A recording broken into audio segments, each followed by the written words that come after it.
Hey there guys, welcome back to yet another video.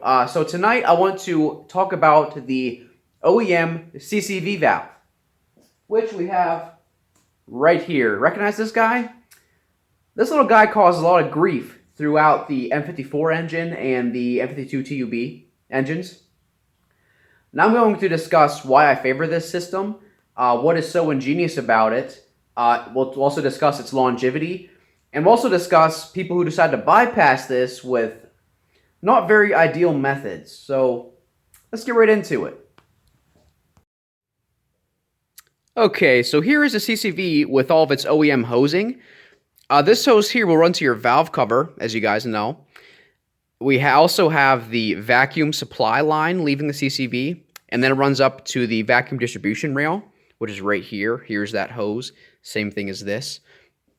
So, the operation and purpose of this valve, it not only regulates proper crankcase pressures, it also helps evacuate the crankcase by separating oil vapor and moisture vapor. Basically, it's for emissions reasons. It helps keep the system sealed so nothing is escaping into the atmosphere. Now, CCV. Whenever I was younger, I thought it stood for a crankcase vent. Simple enough to think about. But realistically, it stands for cyclone crankcase ventilation, so the term cyclone happens in here. This little collection pot is what I call it. So whenever vapor is leaving the valve cover, your engine's running, it's creating blow-by gases. If you ran your engine without any kind of assistance and had the oil cap off, you would see white vapor leaving here and leaving here naturally. Those are just blow-by gases. It's common, all cars do it. Some white vapor will escape, especially if after driving the car, you're doing an oil change, you pop the cap, you see white smoke coming out. That's just crankcase and blow-by vapor. So that vapor your engine's creating, it's leaving this port here, running down this hose, which is vacuum assisted by this hose here. Now, let's talk about the vacuum assistance. On the CCV, we have this huge diaphragm encapsulated behind this cover. It's a big orange diaphragm. That acts as the PCV. It keeps constant pressure.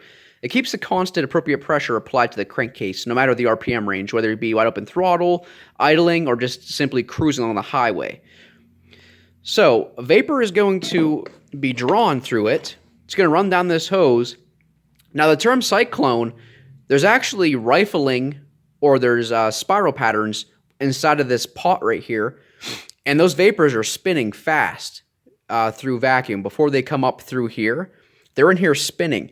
Now, what happens is oil vapor is naturally heavier than moisture that is your crankcase actually creates. So the oil vapors are being slung to the walls of this, and it's just draining back down to the dipstick tube. So this runs down to your dipstick tube for the drain. So then, once the oil is separated from the moisture vapor continues onward into the intake manifold and gets burnt up. Now, what happens is, people hate this valve so much, they think it's so complicated because it's in a very awkward space. It's underneath the intake manifold, underneath these runners. It'd be up here, underneath these runners. It bolts underneath there, so it's kind of hard to get to, especially when the engine's in the car. So a lot of guys will just remove the intake manifold. Thankfully, I have small enough hands to replace it without removing the intake. So that's the first key thing people hate about this. It's hard to replace. These hoses get very hard and brittle, and they will crack in your hand, like this one, over the years. Now, realistically, let's talk about longevity of this CCV system. So, let's say you buy your E46 second hand, third hand, or whatever. Most of the time, they're still on the OEM CCV. And then we'll typically be at what mileage? 100,000 miles plus, right? This system, it works very well at separating the vapors, and it lasts actually a very long time. So do not get distraught if this fails, leaving you with vacuum leaks and excessive oil consumption, because this thing has served its purpose over the past 15, if not 20 years of it being in your car. So, let's discuss people who run catch can setups. I don't mean to call anybody out, but fellow YouTubers have displayed their ways of bypassing this by using cheap catch cans. So, what they'll do is they'll use a cheap aluminum catch can, and it will have 2 3/8 sized ports at the very top, okay? Keep in mind, this catch can has no baffling, right? So it's not really processing any vapors. If anything, it's catching some by gravity. They're not being spun. They're not being separated. So the first issue with people running those catch cans with the 3/8 ports. This method is used by Nathan's DIY Garage. Once again, do not mean to call him out or anything, but that method is not good. Do not do it, and I'll tell you exactly why. So he'll have his catch can somewhere. He'll put it behind the intake boot here, along this little, or tuck it in here, or he'll tuck it behind the heat shield of the brake master cylinder, stuff like that. He'll have his hoses. This is my personal setup, so we're just kind of going to disregard that for now. But he'll have a hose leaving the valve cover port, which is originally roughly a 7/8 diameter. It'll leave here. He will then downsize it to a 3/8. That right there is a huge no-no. You cannot take a hose that is 7/8 and downsize it to 3/8 for processing crankcase vapor, because the engine is forced to now breathe through that hose in which you severely constricted.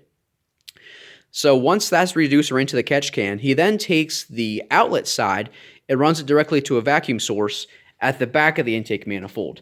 You see how small this port is? It's roughly 3/8. He'll derive it straight from here. So what we do is, whenever you do that, you're bypassing the diaphragm of the CCV, which, once again, it regulates proper crankcase pressures, okay?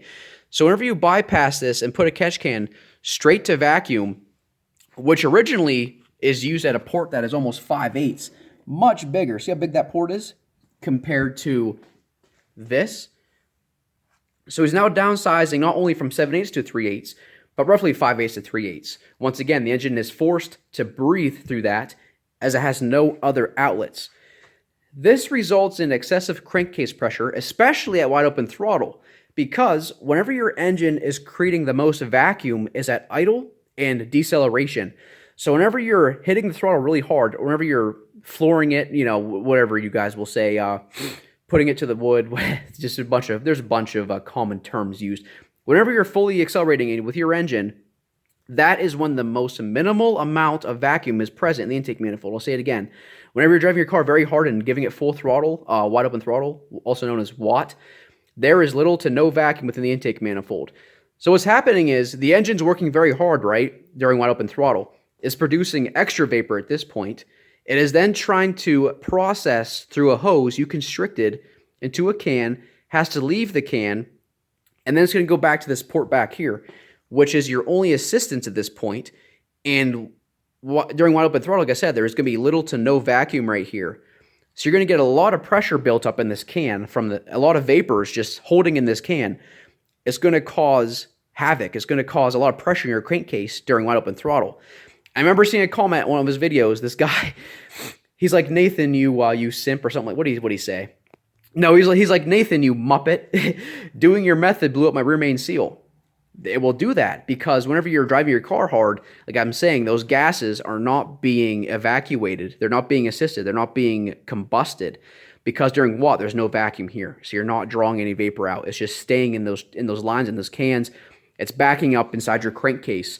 And that puts your gaskets at severe stress. That's why his rear main seal blew out, and he was calling Nathan a muppet because the excessive pressure is going to happen that way. That's why this diaphragm is so large on the CCV, because even at wide open throttle, it's still going to be a little to some vacuum coming from this diaphragm. And now during deceleration, that's when the most vacuum is present. At that point, you'll be getting the most evacuation. So there's going to be a lot of vacuum back here, which is then drawing vapor out of the engine, putting it into the intake so it can burn and combust. That is the biggest downfall of using his catch can setup, is between 1, downsizing the hose is way too small, and between 2, deriving from a straight vacuum source without using any kind of PCV regulation. Okay? Now, if you actually take an LED flashlight and look inside of that port, check this out. Look at how small the hole actually is inside of there. So you're trying to force an engine in its entirety to breathe crankcase vapors through that small hole. Let's go back to the valve cover. You're trying to force an engine which expels gases and vapor from a 7/8 port. You're then reducing it to a 3/8 and then reducing it to that. It's not going to work. I'm trying to prevent you guys from damaging your engine or gaskets and things like that, because that is nowhere near adequate to put a crankcase vent to.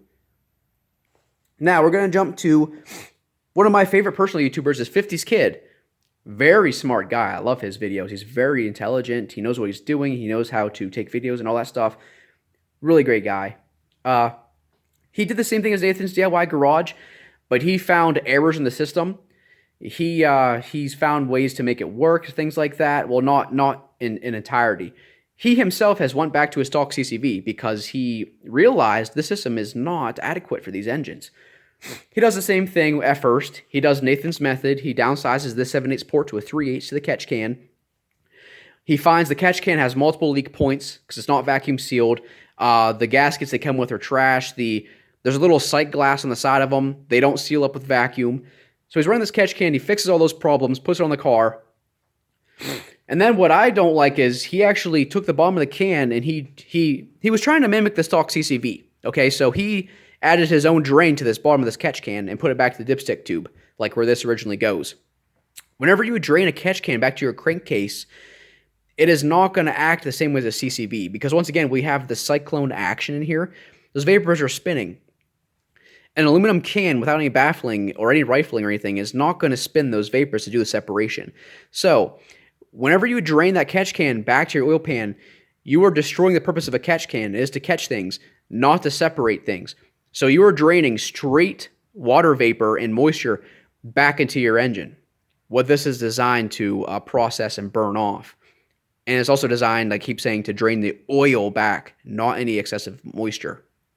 But realistically, any moisture that makes its way into the crankcase from the CCV will get burnt off by normal operation. However, from my experience, I've been through multiple catch can setups. I know exactly how these engines breathe, how they work. Using an aluminum can and draining it back to your crankcase is mostly going to be a bunch of water, because you take a metal can, especially in colder climate areas, after an engine's running and those hot vapors are coming through it, you shut the engine off, let it sit outside overnight or even your garage overnight. That vapor that's staying in that can is going to turn into straight water, because liquid, is going to evaporate, especially being aluminum. It's going to cool down and heat up very fast. Whenever it's cooling down, it's going to get very steamy in there. You're going to get lots of water droplets. Here's a can, a spray can. You're going to have lots of water droplets just clinging to the side, and water is just going to slowly drain down. You know how you take a shower and your mirror's full as fog and water droplets? Same thing as a sealed metal can. Fluid is going to condense inside of it and just naturally drain. So you're not actually draining oil back into your engine. You're draining a lot of excessive moisture for no reason. Whereas the stock CCV, it actually separates those vapors. So that covers the basics of this. This thing, it regulates crankcase pressure with a huge valve, a huge diaphragm, does its job purpose. There is no aftermarket PCV valve that is going to do it the same way the CCV does. BMW designed this specifically for this engine. I know it kind of sucks. It's just the size of the vacuum ports and everything, that's what screws us up. I myself have ran aftermarket catch can setups. I, however, retain at least a 5/8 diameter, no smaller than 5/8 or a half going in and out of your catch can, so this engine can breathe, because your engine is creating a lot of vapor. This being the only port, it must stay a certain size to properly evacuate all those vapors out. So then we go to the preferred style catch can setups, where they use the right size hosing and everything. They will add an inline PCV valve, and they'll still derive vacuum from here. They'll simply, I've done it before myself. They'll take this connector here. They'll take a razor blade or heat it up. They'll slice this hose or heat it up and simply pop this connector right out, leaving you with these barbs you can use. So they'll run their own vacuum line off of this to their catch can. They will then put an inline PCV valve, which would be part number, the most common one used is from Fram. It's part number FV345. It's a small little inline PCV valve. That PCV valve in return puts a lot of vacuum pressure on your crankcase. You will notice if you run that catch can setup with your engine idling, you go to pull off your oil cap and there's at least 3 times the amount of vacuum on this versus stock. We're going to discuss that really fast. When it comes to M54B25s, M54B30s, 325s, and 330s, they use a different style piston ring in their engines, a weaker oil control ring, resulting in excessive oil consumption. So the theory is, by applying excessive vacuum to the crankcase with that setup, as previously mentioned, it's actually going to help expand the rings to hug the cylinder walls tighter, so it has less oil consumption.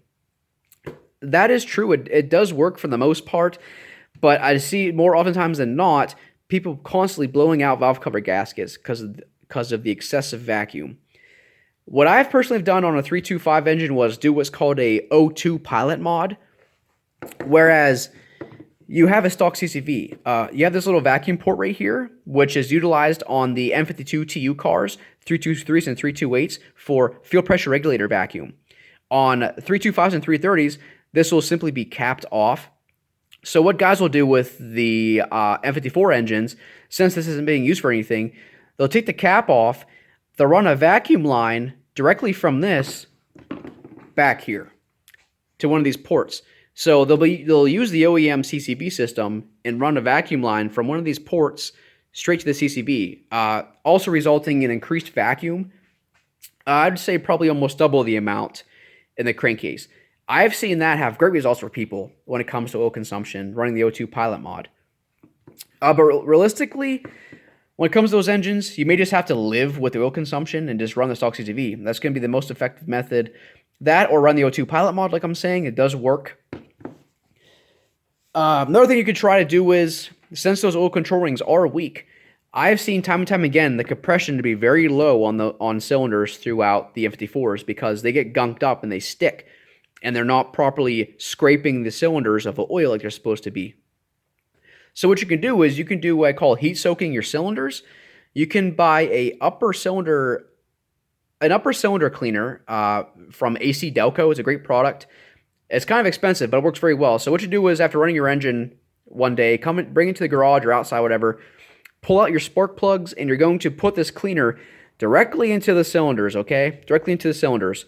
Let it sit overnight, and it's going to actually eat away at that carbon. And it's going to help unstick those piston rings to give you a better cylinder seal. So simply letting your cylinder soak overnight in that AC Delco upper cylinder cleaner, usually I see compression numbers jump up right after the test. You want to be certain to get the cylinders cleaned out adequately after letting them soak. Crank the engine over a few times with the spark plug still out. It should blow most of that vapor, most of the liquid out and everything. That will help with your oil consumption. That may even be a maintenance item every maybe 10,000 or so miles. But once you do it once, it should last you quite a long time. That should bring down your oil consumption considerably, and also raise compression numbers in your engine. So this does not follow through for 323s and 328s.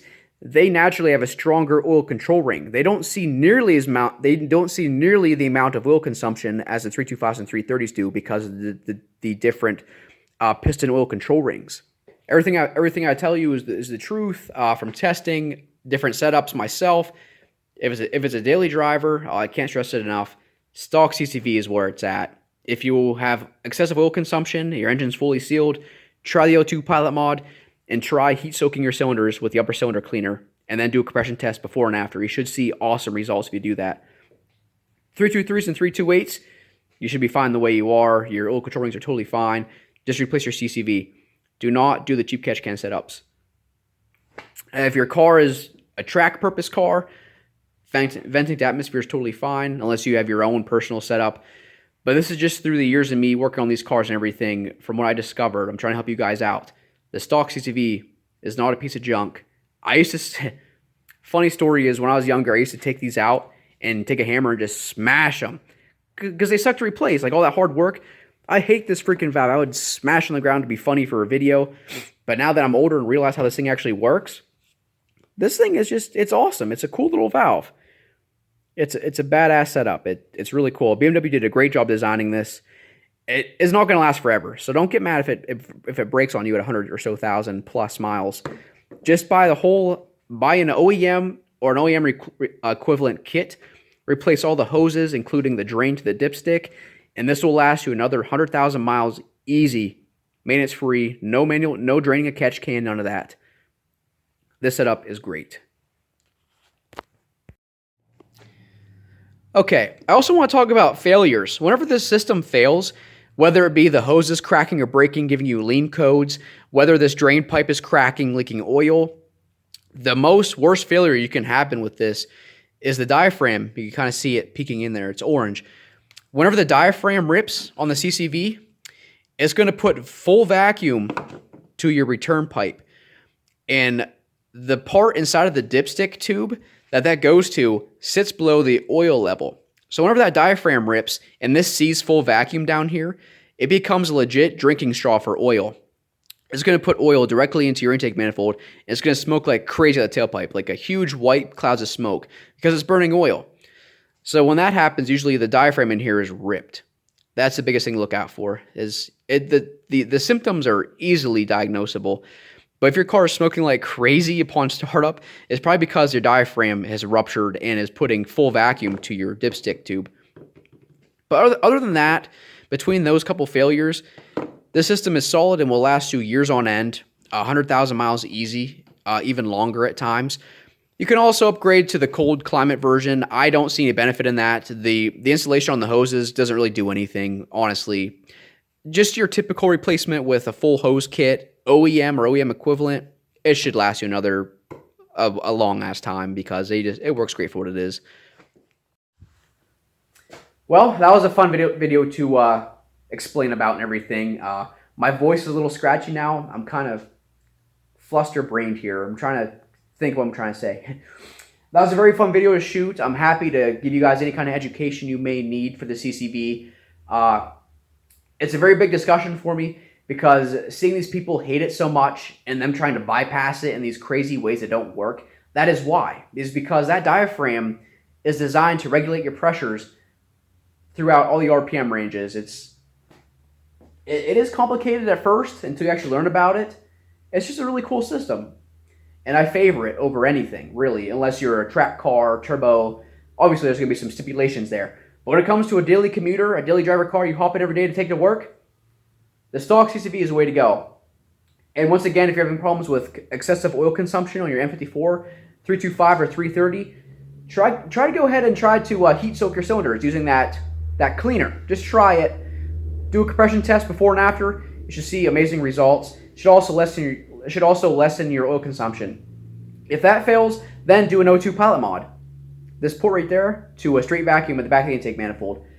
That should help your oil consumption. If not, just add oil whenever you have to. It's going to happen regardless, guys. Those control rings on those pistons, them being designed that way, it's inevitable. That's what it all comes down to is the piston rings for the M54. But the M52TU cars, 323s and 328s, they pretty much have no issue when this is working properly. So that's it. So I'm going to cut it off here, and I'm done speaking about the CCV. So until next time, I'll see you guys later. Have yourselves a good one.